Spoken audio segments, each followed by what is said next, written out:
What up, guys? What's up, peeps? What's going on? What's going on? We got everything working tonight. It's a miracle. And we did it just in time for Briana to be on the show. Hey, guys. AKA Beatrice from Oceanside. Correct. Oh, hold on. There you go. Yep. Don't make her disappear. This is still a delicate process. I need a focus point, man. I gotta see our guests. I'm trying here, okay? So how are you? How you been? Good. I just got laser eye surgery last week. How cool is that? I want to do that. It was actually one of like the freakiest things I've ever actually been through, to be able to see the laser coming down and like watching it basically laser into your eyeball. Right. But now I can see perfectly. It was worth every penny. So. Yeah, I've actually been putting it off for a while. I don't know. Was too. You know, you want to make sure you're finding the right doctor to do this procedure with your eyeball. Yeah, they're just like these tiny things you use every day. But. Yeah. And I'm used to sticking my finger in them for contacts and stuff, so that's fine. But yeah, of course. After I've done the math, and it's like I could have had the surgery like 3 times by now. Easy. Oh, I know, absolutely. I think I just saved myself so much money for the rest of my life. So I'm good. Well, good luck with that. I hope nothing pops up on that, because unfortunately, one of the other things that steers me away is some of the horror stories you hear. Nothing like the biggest complaint is dry eye. And then, but I've definitely heard some people but for me, what's freaky is them just like you being awake for the whole thing, and no, I can't do that. It felt like I was being beamed up into a spaceship. Yeah. But, through one eyeball. Beam me up, Scotty. Do they numb it so it doesn't move? They do. They numb it. They put stuff in your eye. They sterilize it. And then they just put you under this machine, and the doctor's just like, okay, stay still. And you're like, all right, so thanks for listening to us jibber jab a little bit there, guys. Just getting to know our guest a little bit. We're going to dive into her past and then come up to speed to where we are now. I really just want to point out really quick that usually Instagram is not hopping. For our Instagram Live, usually it's our YouTube that goes crazy. At one point, we had 13 people watching, which is not usual for us. She just did a blast. That might have been why. Yeah. That doesn't usually happen. Love my Instagrams. Well, I think they're probably all here. We got hearts flying through the screen. This is awesome. Oh, my babies. So everybody, thank you for being here with us tonight. I'm sure the questions will start rolling in because the chat we have the live chat and everybody likes to say hi to everybody. They're used to this. Every week it's like a big get together. We have people from, Linda's here. We have one of our followers, Linda, dear friend of ours. She's out in France, and she she fell today and broke her arm. Linda, no. Yeah, she's photo of her hand and a cast and everything. So Linda, please, we hope you are feeling better. Sorry if you're in any kind of pain. Hopefully they have you on the good stuff. Yeah, hopefully they got you all. I don't know what does Europe do? I mean, do they give you the good stuff out there I think it's all the good stuff in Europe. Yeah, right. Also, I'm pretty sure France has universal health care too. So, right. Yeah. All right. So, I guess usually you would say, bravo, good job, right? But that's not good here. I don't know. What do you say in French there, Frenchie? Oh, yeah, I haven't spoken French in a long time. Come on, I know you know it. Spit something out. No, I don't know. Tell her to feel better. Tell her to feel better. No. Be like... Nope. Be like Parlez-vous Buongiorno stuff. You just mixed French and Italian. I don't know. I think that's exactly it. I think that's the perfect way to say it. There it is. You literally just said, you speak... And then you said buongiorno, which means hello. I got validation from our guests, so you quiet now. Whatever. You know what? I think we need to bring Nicole back because she's got that French Creole. Oh yeah. Oh, I know. She's sassy. Nicole can get real sassy real quick. Oh, absolutely. Oh, it's good. It's good. I will not, Aaron. Stop encouraging him. Yes. Blow her a kiss. Stitch wants me to blow her a kiss because that was in the group chat. That was her thing. And I said no because I know Linda too well and she'll make me into a GIF. Linda can't. She's only got one arm. I know. Linda's She's talented, bro. I'm trying. Linda, I'm trying. Just blow her. Would you blow Terry a kiss? No. All right. Because Stitch always likes to start. Oh, see? You guys just got blown a kiss. You guys just got blown a kiss from. Oh, hold on. We got. She's doing well. Thank you. Oh, she just said basically. Okay. We got French coming across the screen. If I remember my translations correctly, it means I'm doing well. Thank you. Okay. All right. Well, I'm glad we got all these little things out of the way. So now we can. What are you drinking, by the way? We got to ask every guest what they're drinking. Oh my God! This is High West Distillery Rye Whiskey. Oh, Whiskey Wednesday. It's Whiskey Wednesday. It is Whiskey Wednesday. Well, once again, one of our followers out in the UK, Gay. Gay does Whiskey Wednesday. There we go. She has a huge amount of people, mostly saviors, because she's the savior queen. Okay. Yeah, so not kind of like your style, but Well, if we all like whiskey, I guess that's common ground. It is. See, maybe this war can come together based on whiskey. I mean, I would be so down with that plot point. Right? 100%. Like they all just broke out a couple of barrels of whatever Gregory had hiding and just and drank it. Just get to it. Yeah. Damn that Xander Berkeley. Damn you, Xander. We love you. Sorry, guys. I couldn't print out the picture of Kat that I made with the mustache and the sombrero. I was too busy at work today. Yeah. Didn't have time. Sorry. Oscar's red hat is here. Do you know Oscar by any chance? Oscar Rodriguez III, the artist? It sounds very familiar. I feel like I've seen either work he's done, like somewhere on the feeds or somewhere. Yep. Yeah. Don't be surprised if he sends you a little DM saying he's going to draw you. Oh, perfect. I love being drawn. Yeah. So, there you go. All right. So, what do we got? Anything? Nothing. This is still introductories for everybody? Looks like it, yeah. How we doing over here? Pretty good, yeah. Looks like. Oh, yeah. I'm not used to this many people talking on Instagram, so it's... I'm going to have to hire somebody just to read the screens. Everybody's asking how George is. How's George? Oh, how is George? Let's see. Hold on, I'm going to move the camera. Here we go. Okay. Aww. Georgie. He's not interested. He knows... He's the one dog that I was trying to make it full screen. I'm just going to stop touching shit. Can you... So what happened with George? I'm sorry. He's like, whenever I put the camera on him, he just doesn't... He likes to pretend like I don't exist. So he's camera shy. Like some sort of like punishment for him that I would be showing him to the world. What do you got? Was he a boxer? What do you got? He is like a toy fox terrier, so he looks like a Chihuahua and a Jack Russell Terrier. Oh, okay. Very cute. Yeah. Very nice. Yeah. Yes. I would bring in mine, but he would totally destroy the room in a matter of seconds, and it wouldn't be good. The bigger they get, the... Yeah. So, all right, everybody. We're gonna get to the show now. Now that we just had 10 minutes of bullshit, that's what we're best for. Enough of the rambling on. The tomfoolery. So, let's dive into, like I said, let's get into your past. Yeah. When did it all start? Was acting something that you did when you were younger, or did you follow an inspiration? Yeah, I mean, it was something I always did. I was kind of, I think, like most artisty type people, I was a bit of a, not weird, but like an oddball. And so I think naturally, if you are not big on, sports or, girly things, you tend to fall in with just creative people in general. So I think I found like the theater troupe in middle school, because our middle school was pretty cool. We had like a theater troupe, so I found with them. And then in high school, I kept going with it. And I mean, I guess once it clicks, it clicks. So ever since then, I just have been on that trajectory. I went to an arts college and studied acting. So it's definitely been a direction that I've been focused on. So. Okay, cool. And so you started this like elementary school kind of stuff? And basically, elementary school, like after school, elementary school type things. And then I really went to school for it starting my senior year of high school. So. All right. Yeah. And then college was where? Where'd you go for that? I went to school in California for college at the California Institute of the Arts. Oh.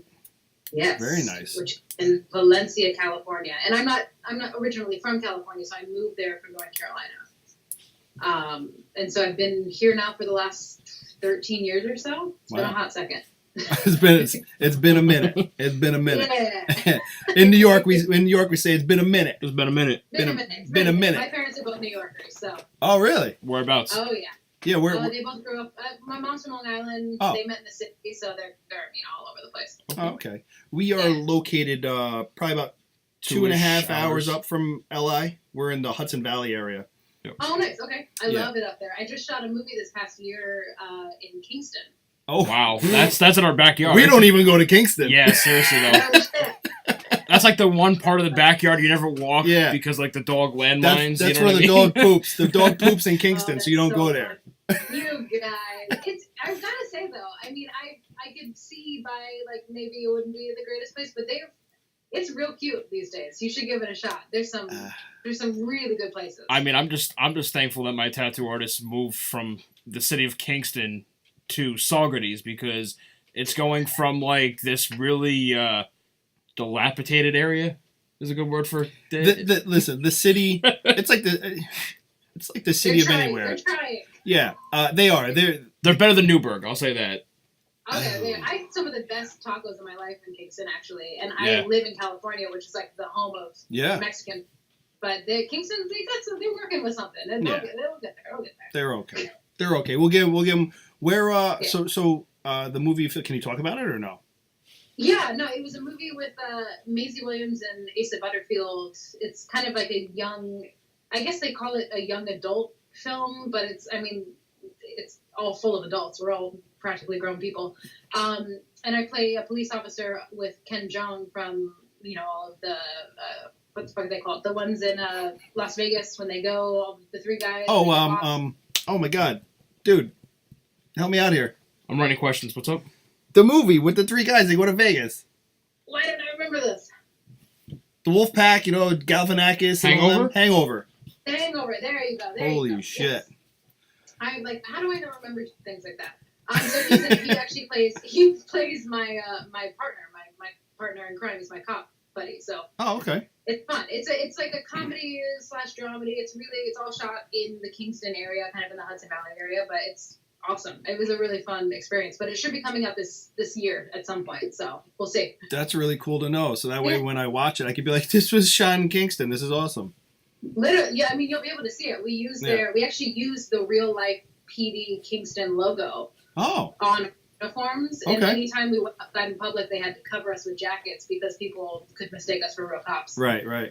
As if Ken and I would be wandering around with our new careers as Kingston police. Hey, you wear that proudly. Yeah. Actually, we get the Kingston PD at our job all the time because we work at a hospital, and and at our hospital we have like a company that does like pre-employment screening and physicals and things like that for a lot of law enforcement agencies, and the city of Kingston police come to our job all the time for that. Yeah. For those screenings and stuff. How funny. Yeah, they were cool dudes. We shot with some of the detectives. They were really cool. They were nice.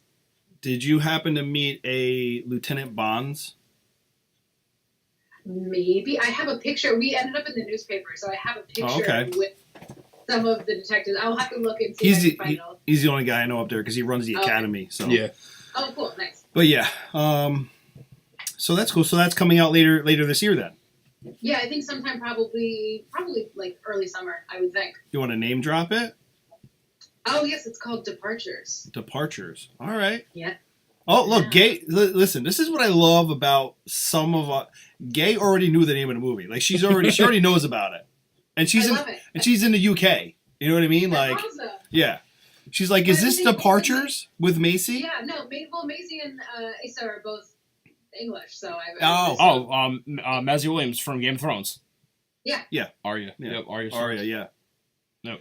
So that's cool. Very nice. Yeah. I do love that about our followers because not that Chris and I are unprofessional in any sense of the word, but we don't do our homework. We prefer to do these like off the cuff.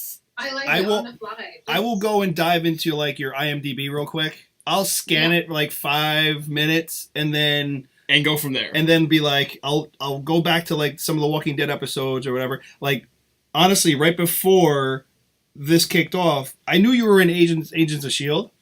Yeah. But I didn't know about DC. See, hold on. I know. My funny story with this is Chris sent me a picture because I made a pick stitch as our picture for the video like I usually do. Mm-hmm. And I saw your pictures and I'm like, And I'm like, why does she look so familiar? And I'm not even thinking anything of it. I'm like, well, maybe just because of The Walking Dead and blah, blah, blah. But then I'm thinking about it, and I'm like, okay, well, Oceanside hasn't had that much screen time, which I hope does change. But I'm like, but not enough that it would trigger my mind. And so we're talking, and he's like, dude, she was on Supergirl. And I'm like, wait, what? I'm a huge fan of DC TV shows. Those are like my favorites. Yeah. So I have made my rounds through the universe of all comic book shows possible. That's all right. Hey. Hey man, I'll take it. I love it. I get to run around and play with guns all day. It's great. So well, I mean, back into like your acting stuff. So what was like your first? What was your first big break? Like, if you want to consider your big break, your foot in the door.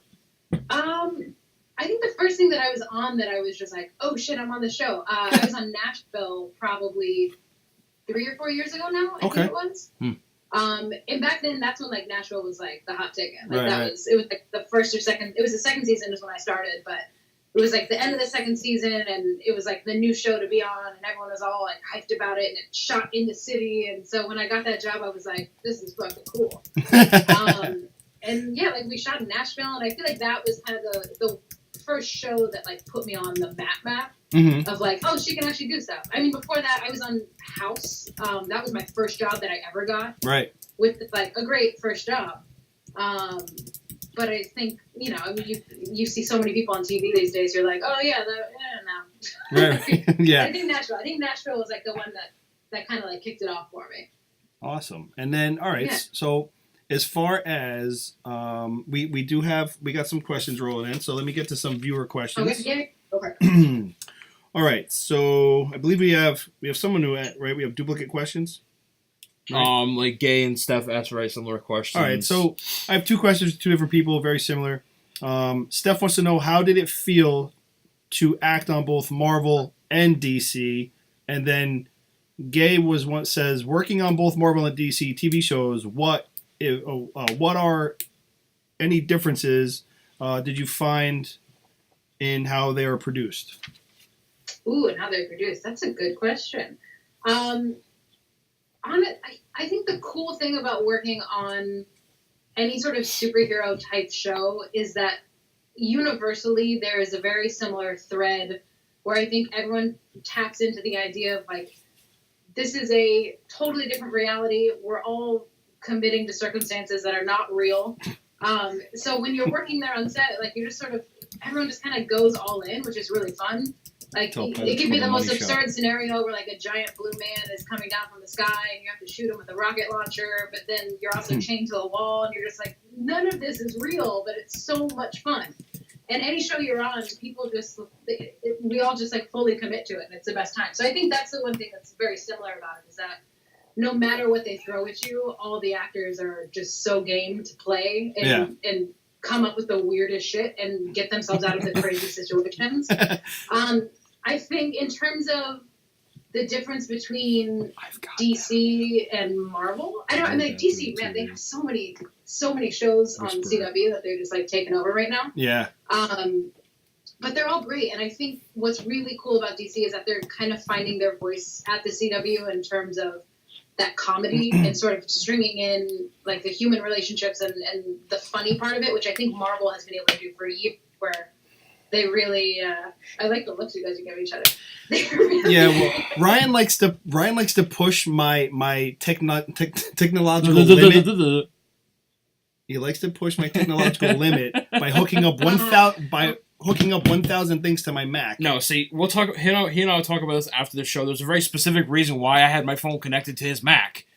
But not that he actually cares, because he's going to sit here and silently judge me. Was that to have pop-ups all on my screen? You know, let's not make it all about you. Let's talk to our guest. Okay, Mr. Vanity? Oh, really? Yeah. Oh, okay. Oh, boy. But anyway, yeah, no, I think Marvel is a little bit... I mean, I feel like anyone who goes to a movie that's from Marvel or DC or watches a show that's Marvel or DC can clearly see the differences. But I think in terms of how they're produced, they're both now, I think, really steering towards doing character-driven, relationship-driven shows where you start to really get to know not like the superheroes and their compatriots as people, but how people would react in the insane situations they put them in, which is really cool. So. Now, do you have a favorite, DC or Marvel? Oh, you can't put me in that position. I was on Supergirl first. Mm-hmm. So I have a very special place in my heart for everyone on that show. And I don't know. It's just one of those, it's one of those shows where, I was there from day one in terms of the series. So I got to know them all from the start, and we just have a very, family type relationship. And anytime I see them or I go up to work, it's just the best time ever. But I gotta say, man, Agent shoots in Los Angeles, and Supergirl shoots up in Vancouver now. So there's something really nice about just being able to hop in your car and drive to work and still have just as much fun with people who are just as cool. Right. And then go home to your own bed and sleep at night. So it's different. And Marvel's funny. You get more snarky jokes, and you get more you get to be more of an edgy type character, whereas I think DC is very much so about the story driven through the comic book versus creating more character snark, if that makes any sense. Okay. Yeah. All right. So, all right. So, we'll break it down even more. Marvel obviously makes way better movies. Oh, absolutely. I think everyone can agree on that. Yeah. But Ryan likes to say that DC owns the TV era with the shows and stuff. I prefer the DC shows over the Marvel shows. That's just me. Yeah, I would agree with you. Yeah.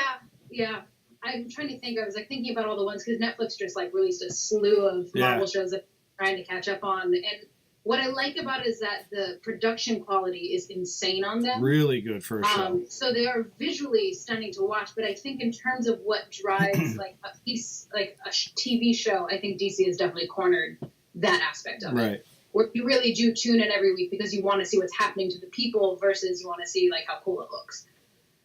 Yeah, I think there's only one that I would really consider a flop in my eyes, and that would be Iron Fist. I wasn't impressed with Iron Fist at all. I think they really.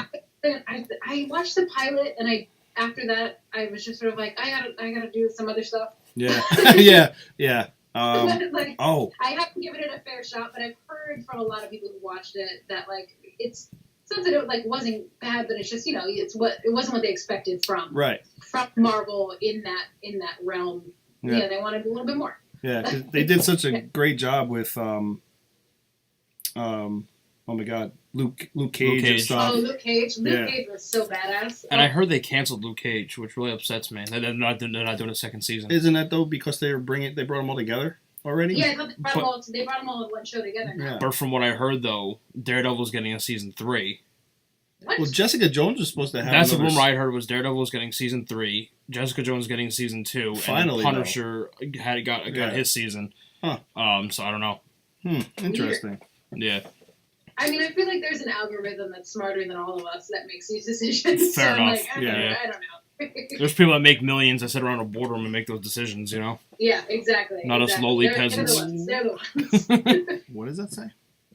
Excited for Klexicon? Oh, we have a question from Venskus. How do you pronounce your last name? Right? Venskus. Venskus Vasquez? Is that who it is? Danskes or something? Venskus. I know exactly who this is. They want to know if you're excited for Klexicon. Klexicon? Yes. So Klexicon is it's a new convention that's coming out where focuses primarily on LGBTQ characters in film and television. Okay. And I think just visually, based off of the majority of the shows that I've been on, it's pretty safe to say that most of my characters are probably gay. Just from, the visual aspects, and I think that just pulling from my own life, I think it's, safe to say it. And I think it's the interactions that I've had on the shows that I've been on, especially with Kyler's character on Supergirl, who, plays a huge, kind of groundbreaking role for, LGBTQ in TV, where, you actually see a positive image of a woman who is, working and kicking ass and having a relationship and that whole thing. So I joined this convention, which basically gets together a bunch of women in Las Vegas is where it is. And we're just going to talk about what it means to be representing the LGBTQ world on television, what it means to, kind of have that responsibility, how we'd like to see it change. And really, I think just as like women too, which I'm sure you guys are well aware of, being semi-versed in entertainment industry, about how much there's like a Me Too and a Time's Up movement happening. So I think it's all about, just talking about being ladies and how we can fucking keep kicking ass for the next few years. All about it. Yeah. Keep kicking ass. Jeannie and Nick down in Texas, they want to know, were you a theater geek? Oh my God, totally. Are you kidding me? You should see how many playbills I have in my bedroom. I have like a stack probably that big of just playbills from when I was a kid to like shows I saw last week. Like they're everywhere. Okay. So yeah, theater geek it is. So yes, I am. All right. Miss Bobby Winchester? Oh. Is that what that? Mrs. Bobby Winchester, I think. Mrs. Bobby Winchester wants to know, you're from North Carolina, right? Yeah. She wants to know, I guess, what part of NC? Oh, cool. I was born in Wilmington, which is on the coast. Okay. And then I went to school in Winston-Salem, so I spent a lot of time. I mean, it's not a very big state. It takes like 7 hours to get across it. Right. So really, I spent a lot of time kind of growing up a little bit everywhere. I love Asheville up in the mountains. That's like one of my favorite places in the world. So I spent a lot of time there growing up, a lot of time in Winston, and then Wilmington on the coast. And not much of a southern draw. I mean, I can pick it up on certain words here and there, but yeah, it's weird, isn't it? The West Coast washed it right out. Yeah, I think. I mean, not only, I was trained, I think, when I went to school, they trained you to not have a southern drawl or to really have no accent whatsoever. Right. But then, both my parents, like, I think when you live in a household and what you hear 99.9% of the time is just like a very standard American accent. Yeah. Like, you're not going to pick it up. Yeah. But I can sure as hell pull it out of my ass, though, that's for sure. Oh, you can throw in the southern twang? Oh, so I can get so southern, it's like, it's unfortunate sometimes. It's unfortunate. I feel like if you got angry, it probably comes out. Yeah, I don't know. Maybe. I don't know. It's weird. No, like I think my Puerto Rican comes out more. Oh, okay. Yes, because my mom's Puerto Rican, so I get like this New Yorican kind of like twang that comes out every now and then. Yeah. But then you mix that with like a y'all. Oh. So it's real, like it gets real crossed. It's a whole That's really confusing. I'd be like, it's confusing. So how was your day? Most people like don't try and fight me because they have no idea what I'm talking about. Yeah, yeah. Be like, I don't know, I got yelled at by like a Spanish hillbilly. It was really weird.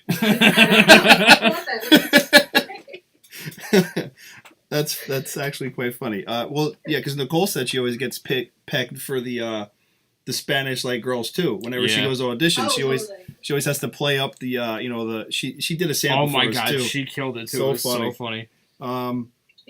She and I go out for a lot of the same stuff, but like obviously very different looks, but like same essence. Yeah. So I think it's like they're like, we don't really know if you're ethnic or not, but you're kind of tough. So here you go.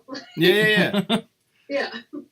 We have a North Carolina person watching right now, Erin. Erin's in North Carolina. So did you hold on? You know what? Did you not like the South Carolina people? Can you call them the Carolinas by anyway? I don't know. I mean, I personally think North Carolina and South Carolina are very different places. Yeah. And I think people from both South Carolina and North Carolina will like stand by the fact that they are very different places. But I mean, all in all, like the Southern charm, I think you can basically clock it anywhere from like mid-Virginia down to Florida, like over into Texas. Like there's going to be a general Southern charm that happens. Yeah. Or just a way that like people handle themselves in terms of how they speak and how they address other people. But yeah, I don't know. I think they're different. I think North Carolina probably has a little bit more of like a metropolitan feel in some places. Like Charlotte is a huge city now. Like I went to Charlotte. I worked on Outcast, which is another Robert Kirkman show. Okay. And I was in South Carolina, and then we shot. They had us like staying kind of in Charlotte, and I had never spent any time there, and I was amazed how cool it was. Right. So weird. Like, since when is North Carolina cool? I think it's because all the New Yorkers started moving down there. And all the Northeasterners. All the people in the Northeast were like, we need to get away from this snow. weather. So What is it? Yeah, no shit. Don't want to go as far as Florida, so let's stop at North Carolina. That's a good midway point. Yeah. So let's fast forward. Let's get to where you are now. You're casting for the show. So I mean, was that something you had to do multiple times, or was it just a one hit and you're good? No, it's for that role I just did it one time. I had been auditioning for the show for about 4 years. Okay. Prior to getting cast on it. And I got close, I think, like one other time to getting a part. Like I got sent off to network or studio for approval on a role, but I didn't get it. And I still can't quite figure out. So when you audition for the show, they give you fake sides. Yeah. But just with like the essence of what your character might be. Mm-hmm. So I remember not getting the role and then watching that next season and being like, I still can't figure out what role this was. But this last time, yeah, they kind of sent a blanket audition to all sorts of women, and we all auditioned with the same thing. And then once we got to Atlanta, we actually found out what roles we were doing, which was strange because I mean, like Nicole and I, like I was saying, we auditioned with the same part, as well as a couple of other girls who were in the Oceanside community who didn't say as much but were there. We all had the same amount of dialogue, the same scenes, and I got there and I was just like, what? Who am I, by the way? I was like, what character am I playing? But it was cool. It's definitely, it was nice to like finally get there because you hear people like auditioning for shows for years and years and years and never getting on it. But it was pretty cool to be like, oh shit, I actually did it. Well, I mean, in your first day showing up, I mean, you still, do you have any idea who your character is yet on your, like, you when you first show up, or? Yeah, I had a general idea. Yeah. So they give you, like, especially if you're new, they give you your pages. So you get the pages of an episode that your character is in. And I think we got lucky, especially because our first episode was very much so just about us as a community. And so we got a little bit of extra time to kind of sit down with the director and the producers and sort of be like, so what is this place? Because we had never seen it before. Nobody knew who the hell we were. So we kind of just got to create, I mean, Oceanside exists in the comic books, but it's a very different world. Oh, yeah. So I think it was just cool to like sit there and sort of figure out who we were, which was really neat, and just, you know, kind of bounce ideas off each other. And I think a lot of the character development happened in that first episode with Mikey, who is the director of that. He just kind of really like hit the ground running with all of us and was like, yeah, play with that idea. And then we saw the episode and I was like, oh shit, okay, cool. That was all right. Yeah. I mean, I'm for one very happy that they reappeared in the mid-season finale. Been waiting for this moment to like where they step up and join this war. So looking forward, I mean, kind of hoping it happens. It still couldn't because somebody might have made a boo-boo and killed Grandmama. Well, you know. Poor Grandma. Poor Grandma. So, yeah, unfortunate. It was dark. I don't know. You get so many excuses. I know, but I think, you know, it's the nature of the world that I think they live in. Where how long can you keep saying no? Yeah. Like it's just I mean, sure, and some people live their entire life saying no, but is it very interesting or fun or, you know, easy to get by? Probably not. So I'm hoping that like in the development of Oceanside that we see some, at least, even if they keep saying no, we at least keep seeing sort of like a human quality about them where like you start to really understand why. Right. So that it kind of sheds a little bit more light on the whole situation. Because I think when it all comes down to it, everything circles back around to this terrible group, which as a fan of the show, I love the Saviors. I think they're fucking awesome. But as a, you know, like a person who has to be in the world, like, you know, you circle back around to it and you're just like, this is really sort of the anchor that's bringing us all down. So how long are you going to let it drag you there? Right. Yeah. We'll get there. Don't worry. You got questions for that. Don't worry. Oh, there's no light in the house. Hold on, because it's getting a little dark here finally. Okay. Let me see. There we go. All right. Who knew the sun goes down in California? Yeah, seriously. I was out there. When was I out there? I went out there in June. Oh, yeah. That was a while ago, yeah. I was in Pasadena for a few days. Nice. Yeah, but yeah, totally. Just like the sun feels like it never does go down. I know it's especially during the summer. For sure. Which is it's not a bad thing, but you just don't know when to like go to bed. You're like, when do I go to bed around here? Question from Renee. She wants to know: were you a fan of the comics or the show before being cast on the show? Strangely enough, I had a friend who auditioned for Michonne's character. Okay. And so when she auditioned for that, I remember looking it up and looking at the comic books and sort of reading the comic books, the one episode, the first episode she appears in, and I was just like, this is fucking crazy looking. I was like, what is this about? And I had not watched the show at that point. I didn't really, I knew it was a thing, but I hadn't really gotten into it. So my first exposure to the world was through the comic books. And sort of like looking through that and just being like, okay, all right, okay, cool. And then finally, I think right around season 3 or 4 is when I dove in and like sat down and binged like 3 seasons in a row. Mm-hmm. And I remember just being like, oh shit, like my brain like couldn't handle all the new information. Yeah. It was just like, wait, it's these people and then there's that, but then he came from here and then I don't know what's going on. But I would say it started with the comic books. The comic books intrigued me, and then I moved into the show. Now, since being on the show, like, have you continued on forward in the comics or anything like that, or you just left it at? A little bit, yeah. So when I did a Walker Stalker Con, and I actually bought one of the anthologies of the entire comic book series so far. When were you at a Walker Stalker Con? In San Francisco, West Coast. I know. Come on, Midwest. Meet us in Chicago in April. I would love to. If hey man, I'm down to always go. I love those things. They're so much fun. They are. But no, I bought like the whole anthology, so I'm slowly working my way through it, like going like from book to book and being like, there's just so much to take in, and I mean like visually too. Visually obviously there's a connection between the show and the comic books, but like the comic books are just so vibrant and different.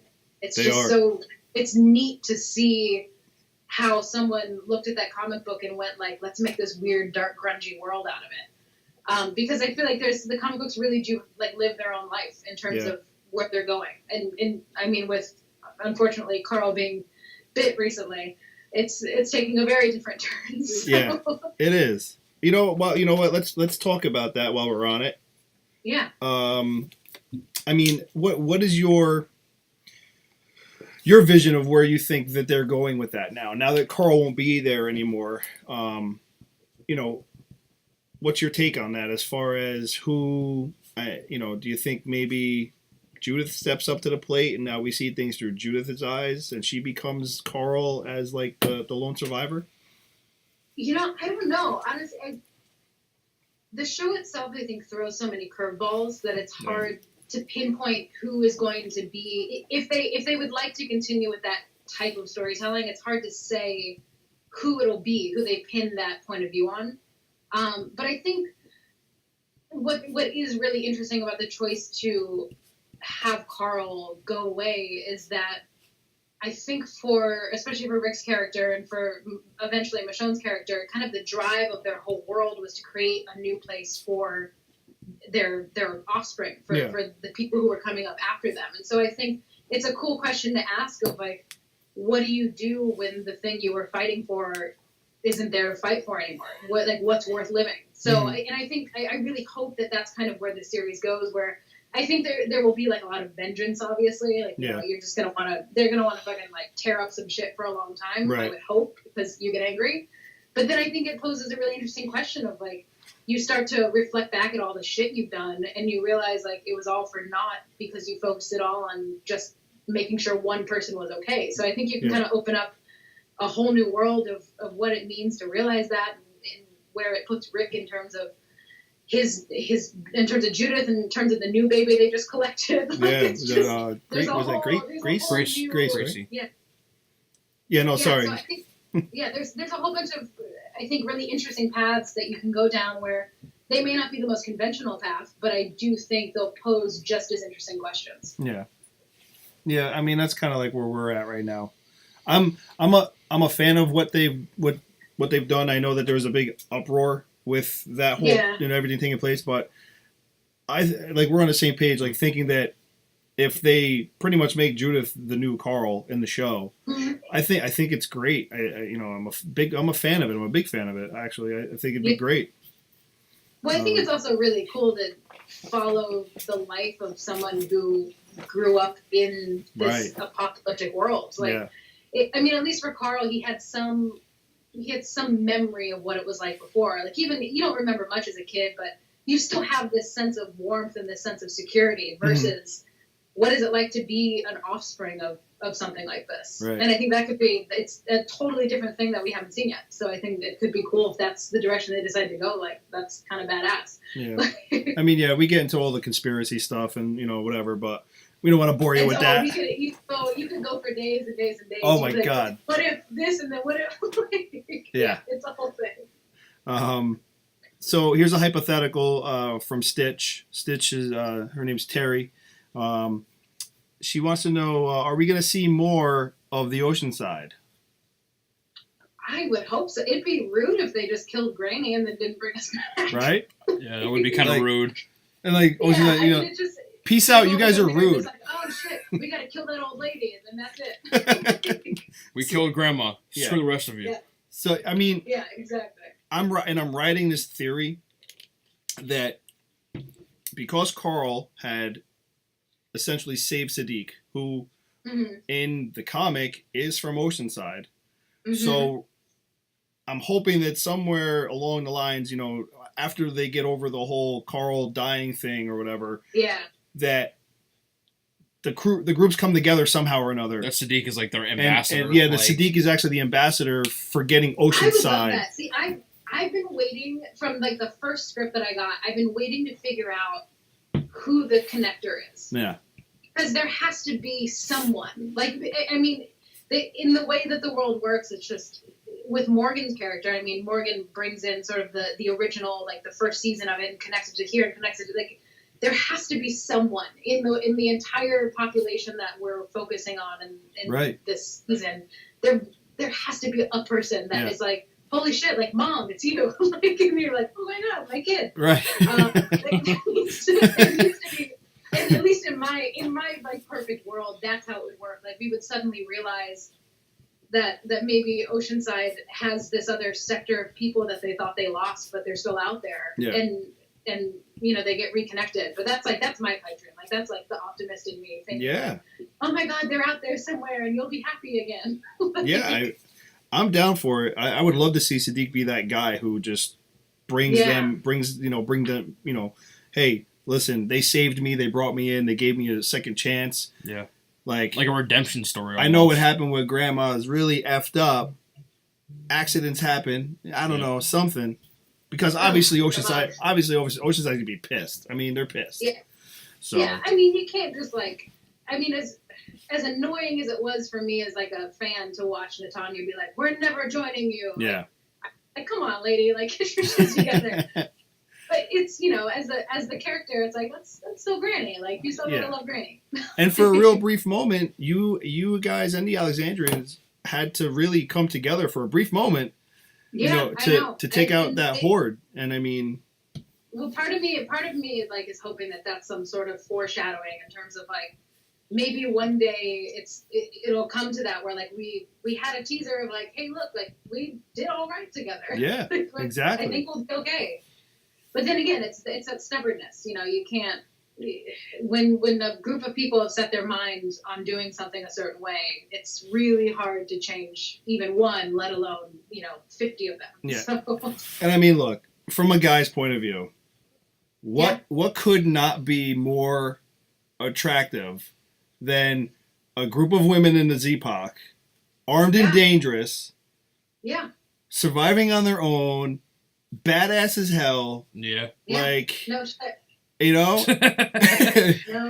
shit. Badass as hell, just like.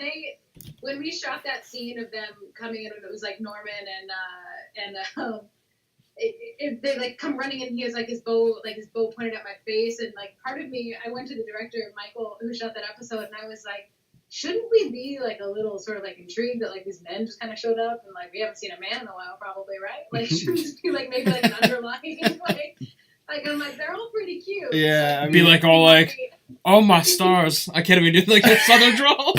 Oh my stars? I don't know. Oh my stars. Like, oh, you may be trying to kill me, but oh, look at you. Too bad Lucy's not Look, here. She'd be like, I'm moist or something stupid. Oh, Jesus. Yeah, Lucy's one of our UK followers. Yeah. She's very. Lucy's got a potty mouth. Yeah. I like it. She's our favorite foul mouth Brit. Is what she's named herself, I believe. Yeah. So. Right now, the whole screen would just be covered in like spritz of water. She'd be like, I'm moist everywhere. It would just be everywhere. Wow, that was very effeminate. Yeah. Moist. That's amazing. You know. Sorry, what did you just say? Oh my stars. Oh my stars? I don't know. It sounded like a southern mm-hmm. I don't know, I don't know. It sounds like something that'd be like in Back to the Future Part 3 or something. Yeah. I don't know. There's the movie reference I've been waiting for. Yeah, you knew it was coming because I make more references all the time. Question from Linda, our beautiful broken-armed Linda out in France. France. She wants to know, how is it meeting Andrew Lincoln for the first time? Oh, so cool. I've been really lucky, I think, in my career to work with some really pretty cool people in terms of people that I admire in their careers. And so I think to be able to meet him, because he wasn't necessarily like a star before the show, he really is sort of a self-made character, and everything that you find fascinating about him, he did himself. So I think as an actor, it was kind of intimidating to meet him because you realize holy shit, this guy got the role of a lifetime and is knocking it out of the park every episode. He's clearly just a extremely talented human being. So it's intimidating in that sense to kind of walk up and just sort of interrupt him, because he's very, when he's on set, he's very much so in the zone. When I first met him, it was a more intense scene, so he, had his headphones in, he had his head down, and he was just sort of, doing his thing and going through, the movement that he wanted. He was just in his thing. And then we walked on the set, and then all of a sudden he just took care of, just hey guys, how are you? Very nice to meet you. Just so sweet, so nice. And then we had some choreography together in terms of the fight that we were doing and just working it all out. And he's just, I don't know, he's just a really sweet dude. Anytime I see him, especially in LA, because whenever we're here for press, I bump into him every now and then. Mm-hmm. And the past couple times they've been here, he's just hey, how are you? So good to see you. Oh my goodness. It's cool. It really is, when people say it's like a family, it's an obnoxious thing to keep saying, but it literally is like a family. We believe it. We saw we saw it firsthand. I mean, you hear it all the time, and you always think they're just saying that. They're just saying that. But when you hear everybody say it and hearing it are two different things, and then you see it for your first time, you're like, okay, this is no joke. Yeah, this is definitely how it is. These guys are all actually related somehow. It's it is one big freaking family. 100%. And they take you in. Everybody just takes you in. You know what I mean? Oh, absolutely. And it's I literally I can't explain how. Normally, when you get on a show, there's an awkward moment, or you're in the lunch, you're having lunch, and there's all these tables set up for you to get lunch at, and you're I don't know, I'm supposed to sit. Can I sit with the series regulars? I don't know. But it was just no holds barred. And I mean, we also lucked out because Alana was our introduction into the world. And she very much so set the tone of just being one of the coolest people in the world, and just not giving two fucks about any sort of hierarchy of anything. Yeah. And it was just no, sit here. You guys are fucking awesome. Yeah, da da da. So our next episode, when we came back, she was just this is so and so. She's awesome. This and so da da da da. Just introduced us to everyone. And so we lucked out because we had somebody kind of leading the way for us and just being generally awesome. We've never ever heard anybody say anything negative, about anyone. So yeah. And I don't know. I honestly don't know how you could. That's the weird part. Yeah. And that's the biggest thing is every actor, every person we ever spoke to, you know how rare that is? Do you know how rare it is not to bump into the a-hole on the set? It's I get it. Yeah. So question from Max on Instagram, right? Max? Is that Max? Max, yes. Okay, on Instagram. What was it like working with Agent Davis on Agents of S.H.I.E.L.D.? Agent Davis D. Davis? Yeah. I love him. Max is probably the one asking this question. Yep. His name was Max in real life, and I gotta say, Davis D. Davis was a really understated, underappreciated agent, and I hope he comes back from the dead. So wait, Max is Agent Davis? It very well could be. What's his whole screen name? Gotta find it. Hold on. Max Rosinski. I think that might be it. I haven't looked at his Instagram in a while, but I think that might be it. You're gonna make me go to Instagram now, aren't you? If it is him, Agent Davis C. Davis is underappreciated. If it isn't him, Davis C. Davis is underappreciated. Across the board. Covered. Davis D. Davis is like the supporting character of the century. Yeah. All right. Well, Max, I hope you enjoyed that answer because you're underappreciated no matter what. If it's you or if it's not you. Yeah. We gotta love Davis. Yeah. Here we go. Let me see. Question from Linda. Now I always have to take a second for Linda's questions just because I have to decipher it a little bit because of the translation. So okay, so even though Alexandria and the kingdom were destroyed, do you still think that Oceanside would be willing to fight against the Saviors? I think it all changes now that Granny's out of the picture, and we don't know what's going to happen yet because I think the grandma was obviously the matron of our group, and we couldn't do anything unless she gave the nod of approval. Right. So I don't know. I mean, I think in my world and kind of like what I would like to imagine for Beatrice, like she was pretty feisty the first time around and seemed pretty ready to like go out there and kick some ass. So right. I would hope that now that there's maybe some new management of Oceanside coming up, that like maybe the women finally are just like, yeah, you're right, let's go out there and just like get it done. Yeah. But I think it's up to whoever decides to step into that place of command, and I think that's the big question now. Is like, well, if Granny's gone, like who takes over? I mean, who does take over?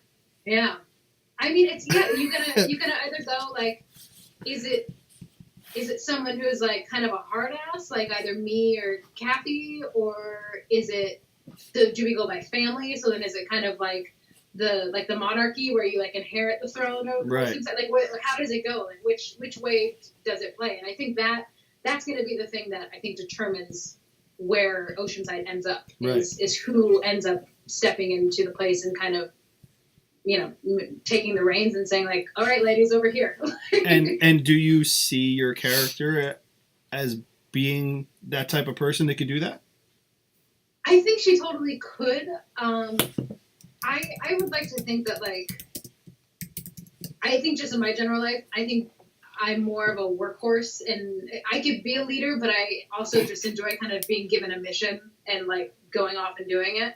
So I think while Beatrice could actually be really good and probably really practical, because she is very sort of black and white in the way she sees things, I don't know. I mean, I think she would make a great leader. I just don't know, like, if that's what will happen in the long run. Like, you never know, because obviously, as you guys know on the show, it's people are dropping like flies. Yeah. So you never know who's next or who's leaving next or what's going to happen. So yeah, I don't know, but I would hope so. I think she definitely has it in her. Okay. I mean, I definitely think she would have a shot too.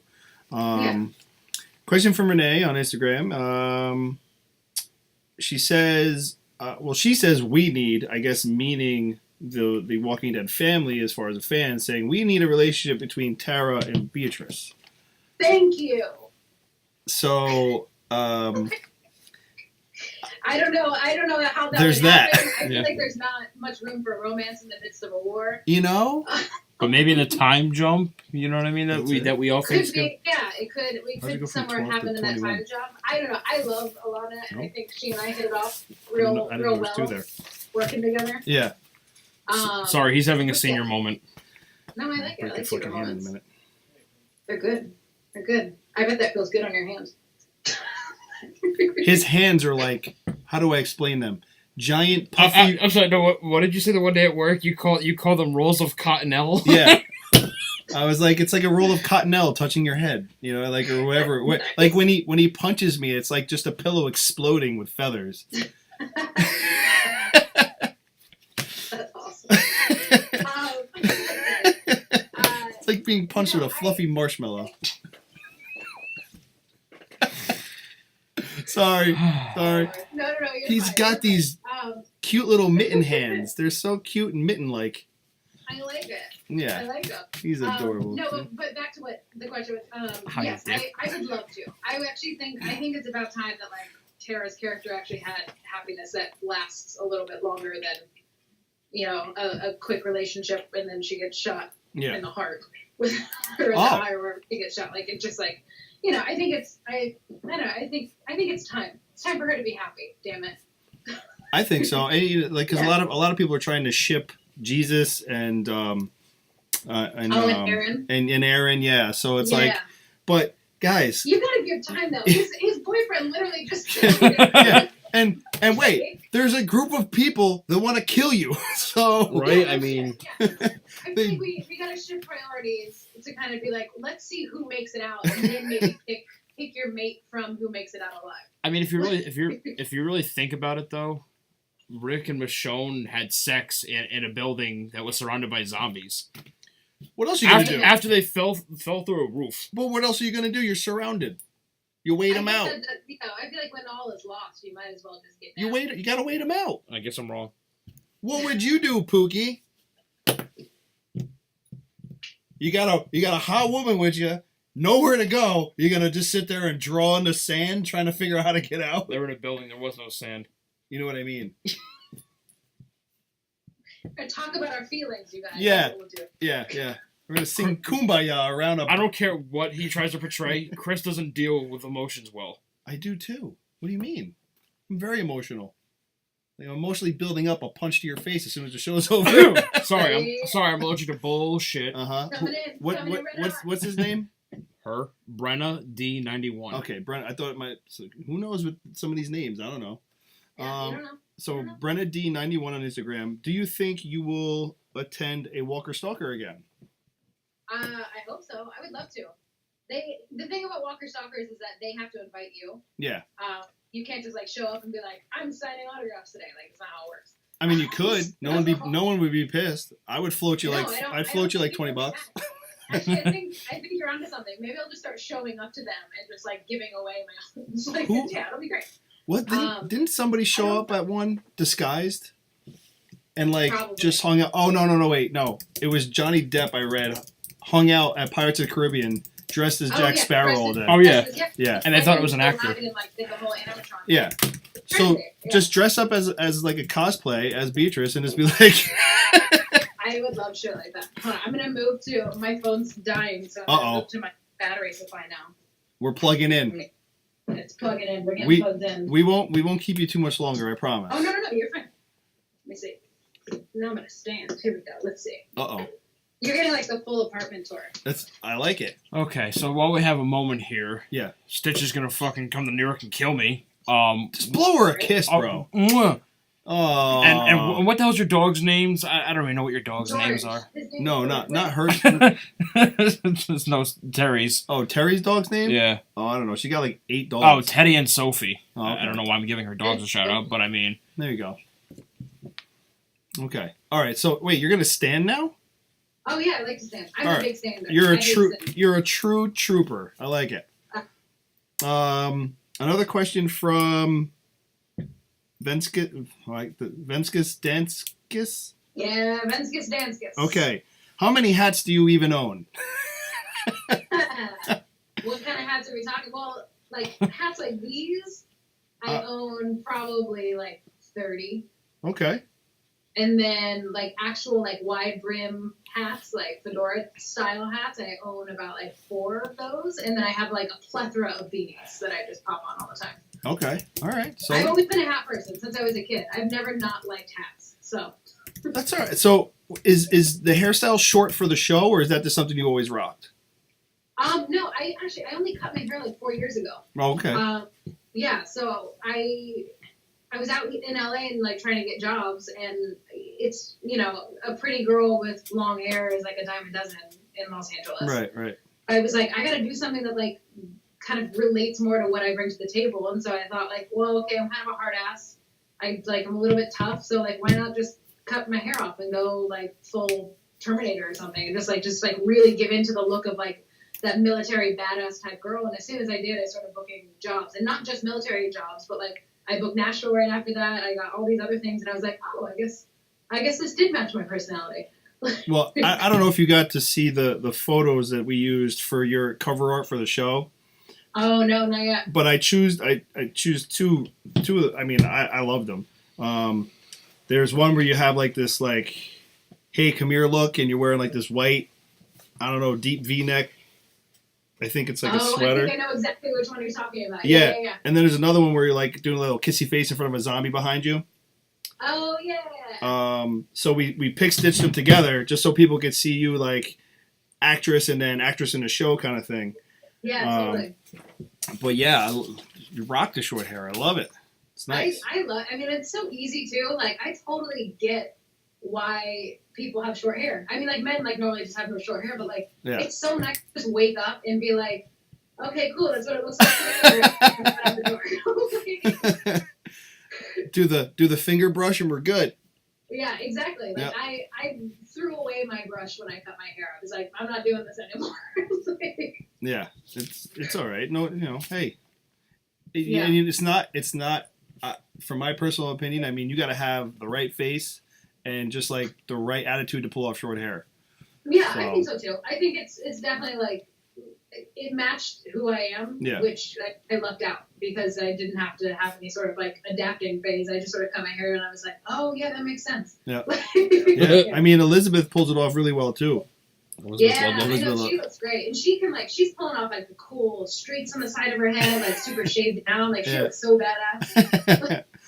All right. Back to questions. Another one from Linda. How was it to share a scene? Okay, how was it working with Alana Masterson?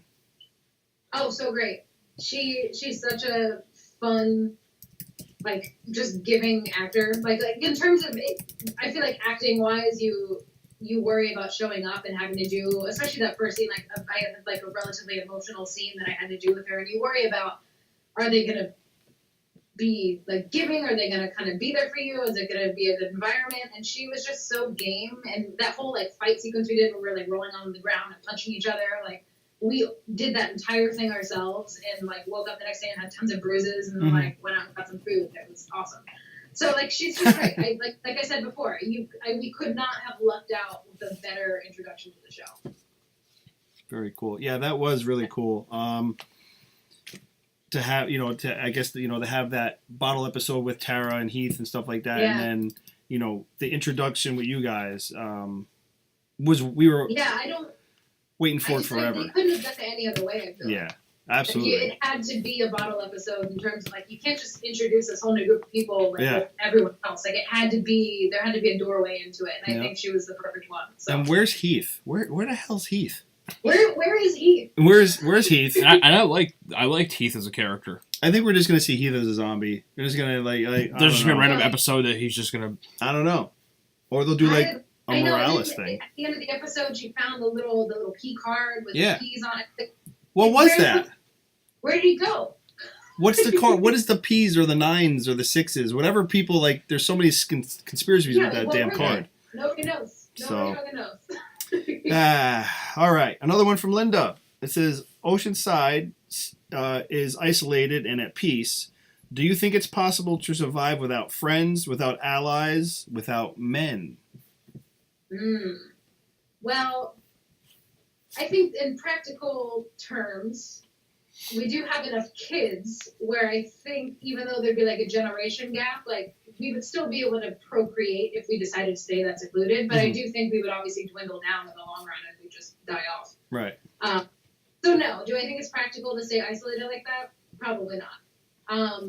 Is it the safest thing for them to do right now? Until they came and took all of our guns, I would say yes, it probably was the safest thing for them to do. Yeah. But now that they're sort of, out there with nothing to protect themselves, like, I definitely think it's time to maybe reconsider some options about opening up to some friends, or just inviting maybe like a man with a gun.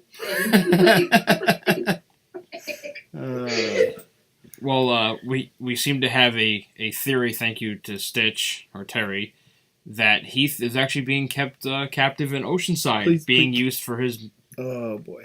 Ooh, interesting. Interesting. Indeed. You just had to? It's there. It's right in front of us.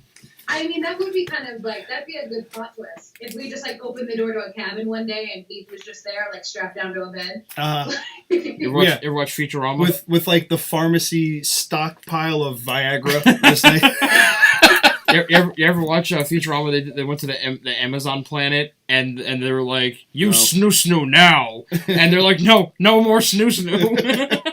Yes, I know exactly what you're talking about. Oh boy! All right, little sidetrack there. It's okay. Yep, that's what we're good for. Where are we at? All right.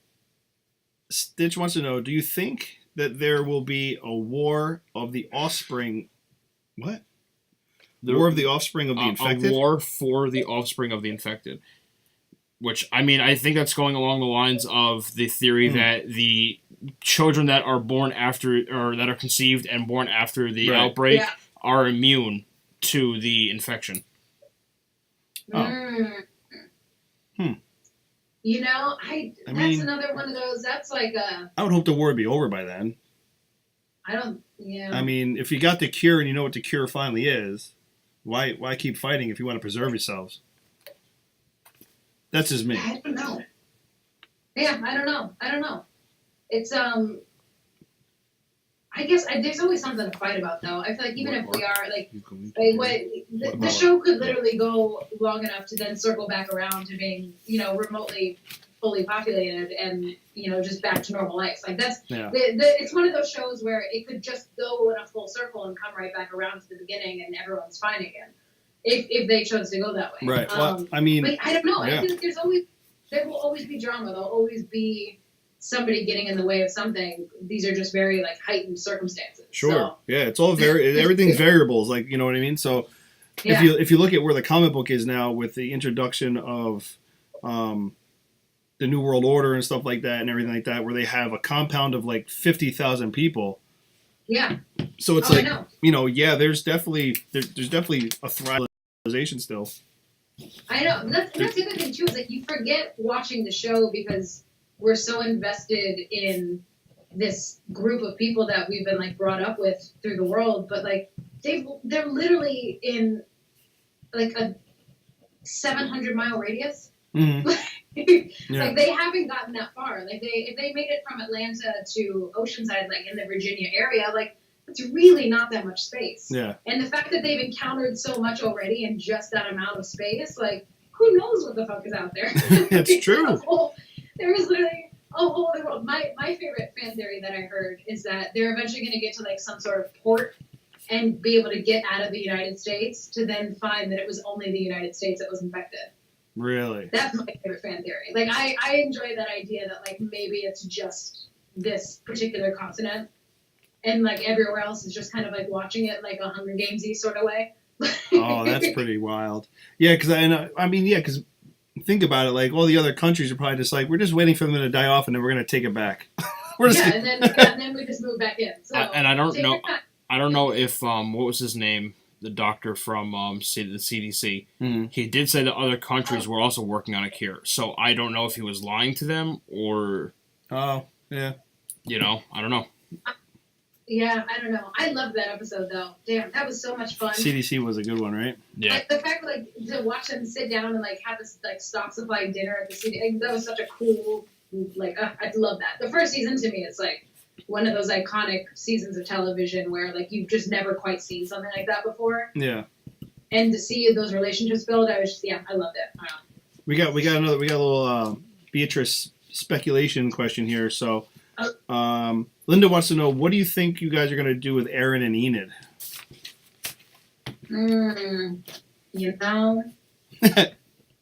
Hard to say. It's because there's a question of we let Tara go once, and that backfired. Right. Then we let everybody come in and take all of our guns, and that backfired again because guess what? Go right back up. Mm-hmm. So it's definitely, yeah. I don't know. I would hope that if anything was going to happen, we would get over the whole idea of killing people and just like commandeer them and like keep them as like our Oceanside prisoners. Like I hope, or telling people to just kind of go away and never come back is clearly not working. Yeah. So, yeah, exactly. So I feel like we need to explore another path of like, okay, well then you're staying, but you're with us now and you're never going back to your friends and family. Yeah. So, or something, I don't know. It's hard to say. It's like. Well, I mean, I'm trying to figure out like why was Oceanside sneaking around like that? You know. Well, that's the other thing too. Is like, why were we out in the middle of the night? Like, yeah. Scabbing things. What were we getting into? Nobody knows. And why was Grandma there? Nobody knows. She should go to sleep. That's what's definitely on my mind too. I'm trying to figure that. I've been mulling that around. Like, why were they out and about in the middle of the dark? You know, just rummaging around, maybe scavenging, I guess, but. I don't know. Yeah. Was there? I think you guys were being a little nosy, seeing what all the noise and hubbub was about in the area. A little tricky. We're a little tricky group of ladies. I know. Yeah. You know, you guys. You know, they're trying to do that whole iPhone face scan thing while you're sleeping. They're being tricky. I know, right? Next, what do we got?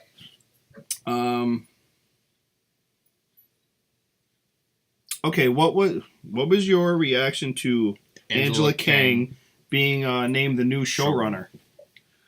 Ooh, what was my reaction? Sorry, I'm trying to find a better angle for this. I was stoked, dude. She I met her very briefly, so I don't really know her as well as I know some of the other producers and showrunners. But I dig that Scott's kind of moving up and going into the general manager of the brand, which I think is really cool in a neat direction, because now you have someone who's solely dedicated on influencing every section of the Walking Dead brand. So I'm hoping that in the long run that starts to tie everything together.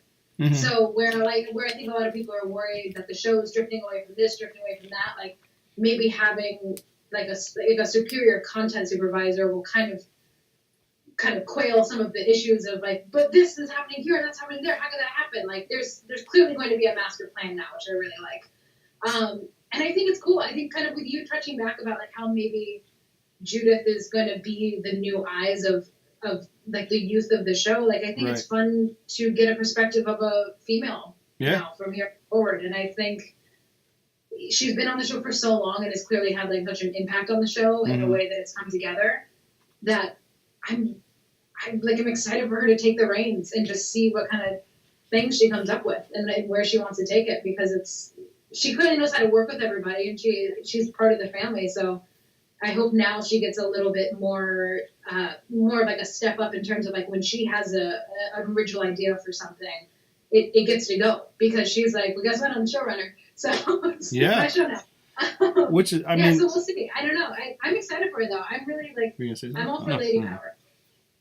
I'm excited too. I think it's going to be a good, fresh start. I guess you could say a reboot. Like it's going to really, you know, not to say like that Scott wasn't doing a good job. Yeah, I mean, I'm not saying that at all. But the fact that like I have admitted in the past that some of the shows were just kind of like, huh. I think a lot of shows after a certain point stop making good content and are now trying to run a marathon. Right. Yeah. Completely. You know, and they're trying to outlast everybody else. Yeah, I would agree with that for sure. And I think that what I would hope that people, at least in like the AMC world, would realize is that this show has such longevity and doesn't have an expiration date, so long as you keep the story moving. And so I'm hoping that with her coming in, you can sort of like revitalize the story of the world. Mm-hmm.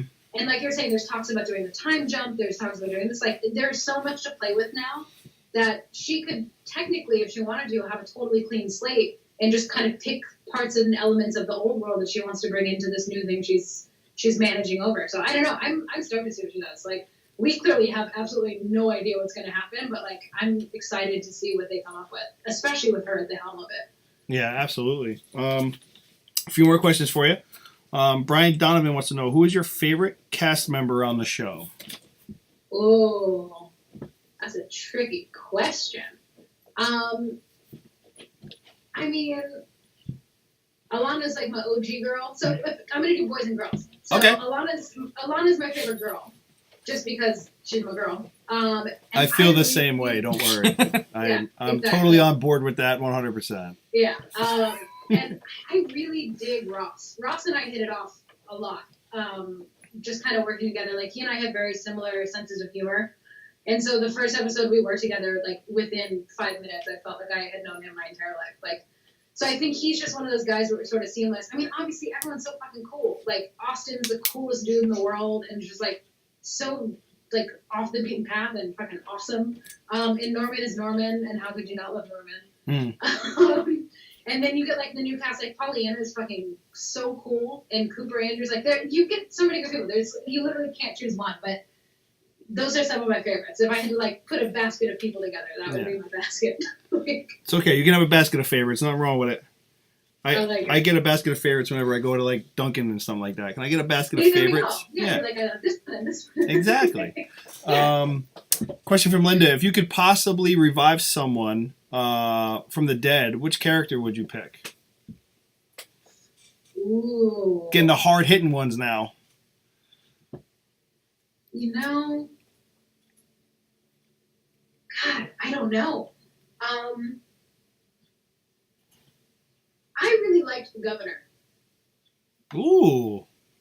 I enjoyed him as, like, one of the first really sort of, like, as the first introduction to, like, what it looked like to be in a world gone bad. Right. And I would have really enjoyed watching the reverse of what he was. So had it come around to them somehow being able to make it work. I don't know. It's weird. It's like a hard thing to imagine, just given the way that whole scenario ended. But, like, I don't know. I'd love to see the governor. Like, I loved his whole look, like the one eye. Like, just by the end of it, I was like, this dude is fucking awesome. Like, just visually and, like, the way he carries himself and sort of that swagger that he has. Mm-hmm. It was like, I don't know. I would love to see that swagger and that sort of vibe implemented in a positive way. Right. It would have been cool to see him incorporate that into the world, and I think it would have been super strange to, like, be in the version of the show we are now and, like, still have him, like, bebopping around and, like, influencing things.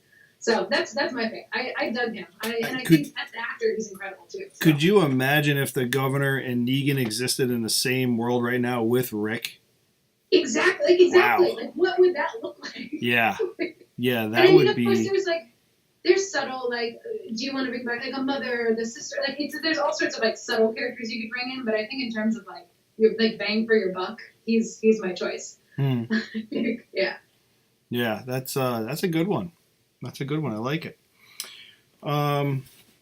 Is that it? Do I have any more over there? Nope, that's it. That's it? Yep. No mas. Oh, my goodness. Well, that doesn't mean you're leaving. No, I'm just kidding. What? All right. So, do you have anything else going on right now besides The Walking Dead? And of course, the comic stuff.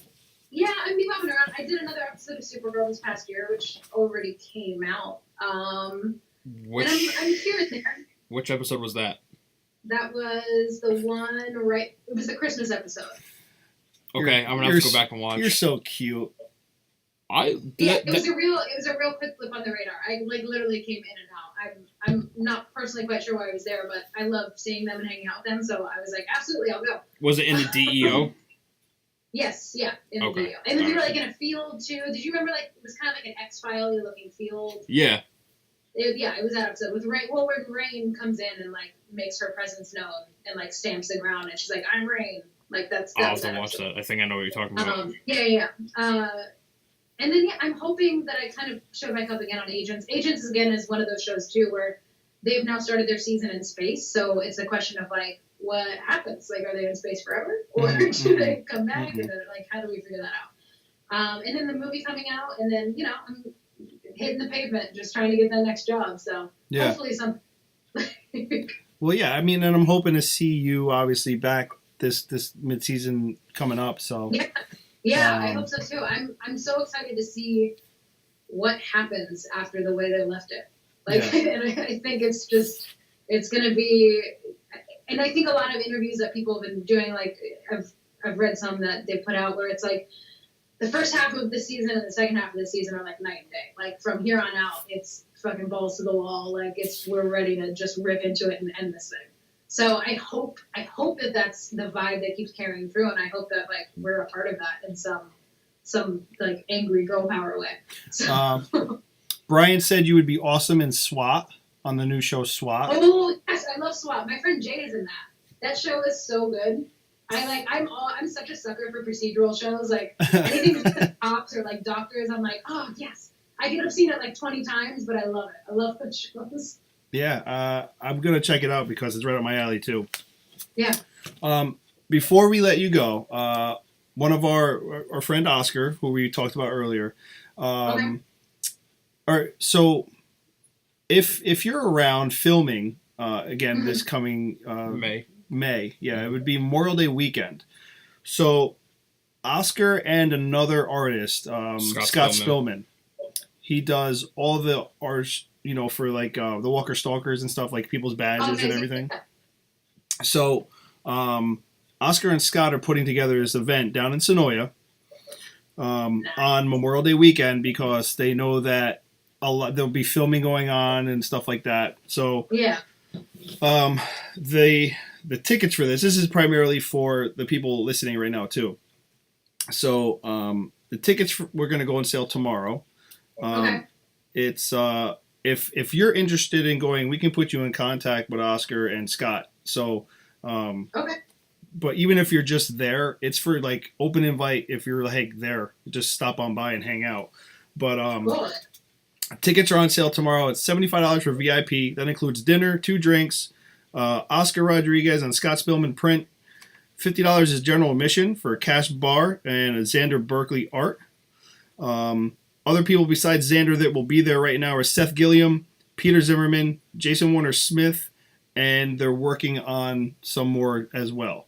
So this will be coming up in May, Memorial Day weekend, and this is going to be in Sonoya at, I keep forgetting the name of like this real popular bed and breakfast in Sonoya. I know it's right on. I know exactly what you're talking about. It's like right on the corner, like in town. It's really close to like the film site. Yeah, so basically this bed and breakfast gave them the house. Like, they have it all. So Xander Berkeley's going to be there with his art. Oscar and Scott will obviously be there with their art. We're going to be pretty much the MCs for the event. We'll be doing, interviews and stuff like that and hanging out, talking with everybody. So anybody interested, tickets go on sale tomorrow, $75 for VIP, $50 general admission, and come on down. And if you think you might be in the area, if you get noticed that you might be filming that weekend, let us know and stop on by. Hey man, if I'm there, you will be the first to know. Absolutely. That's awesome. The more the merrier. Yeah. Right. Well, Xander's there too. Xander and I are old buds. So. And look, even if you want to be a part of this event, let us know. We'll hook you up with a table and everything. Oh, cool, sweet. That's awesome. So, we're rallying the troops, but as you can see, we got a good group starting right now. So yeah, for sure. Is he really calling me right now? Hold on. What? Yes, Oscar.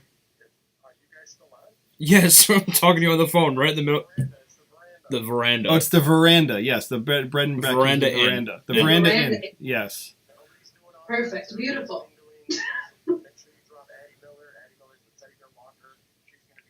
Addie Miller's going to be there? Oh, hold on. Oscar, can you say that again for our fans, please? Just keep talking and talk slow. Hey, what's up, guys? It's Oscar's Red Hat. We have Seth Gilliam, Jason Warner Smith, Xander Berkeley is our featured artist. Aside from myself and Scott Spillman, it's at the Veranda Inn in Sonoy. Also, Addie Miller's going to be there. She played the Teddy Bear Walker in the first season. And some other fun people. We're working on some other names. I'm not dropping anything right now, but it's coming along. So You guys will see the link for that tomorrow, and anybody that's interested in hanging out and meeting and greeting and mingling, this is going to be where it's at. Don't you just love when an artist just hijacks your podcast? Yeah. Dude, I thought you were just kind of silent. I didn't know you were going to have me, voice talking over the... I'm sorry. Tell her I'm so sorry. If she's still on, I'm so sorry. No, you're fine. I like it. This is fun. I am so sorry. But we'd love to have you come out and hang with us, too. See? You got to come now. She's awesome. She's beast, bro. She is beast. I know. I love her. I loved her interview, too. Anyway, let me get off here. Bye. Bye, Oski. Bye, Boo. Oh, God. So good. So good. So that's how it rolls around here sometimes. It's very improvish. Just kind of... Improvish? Impromptu? Impromptu, sorry. Improv is like... Yeah. What is it? It's impromptu, but it's both improv. You're technically improving, so... Yeah. There you guys, Improvish. I don't know if that's a word, though. I made it up, obviously. Jesus, obviously. Look it up. God. Sorry, I'm not perfect for Ryan tonight. I messed up a word. I gotta bust his chops because he gets all these jabs in when we're off the air. So I gotta do it while everybody's watching, So and they're not gonna stop, so it doesn't matter. Should I give the jabs on the ones I gave to you today at work? Nope. Let's continue. Thank you. Let's move forward. Thank you. So, Briana, we thank you so much for being here with us. Thank you. Thank you for bearing with us. Once we say goodbye to everybody, give us 2 minutes because we want to send you a Beast Mode shirt. If you want to rock one, we'll send you a Beast Mode shirt. Awesome. And yeah, that's about it. So, everybody, thank you for being here. Next week, we will not have a show. I apologize, but we won't be here next week. Everybody say good night and goodbye. Good night. Goodbye. I miss you all already. We're going to do it in case you missed it like usual. You guys can go rewatch it, check it out. And we're going to send you the link too, so if you can just keep it for little keepsake. Just so watch when I go to sleep at night, like, remember that?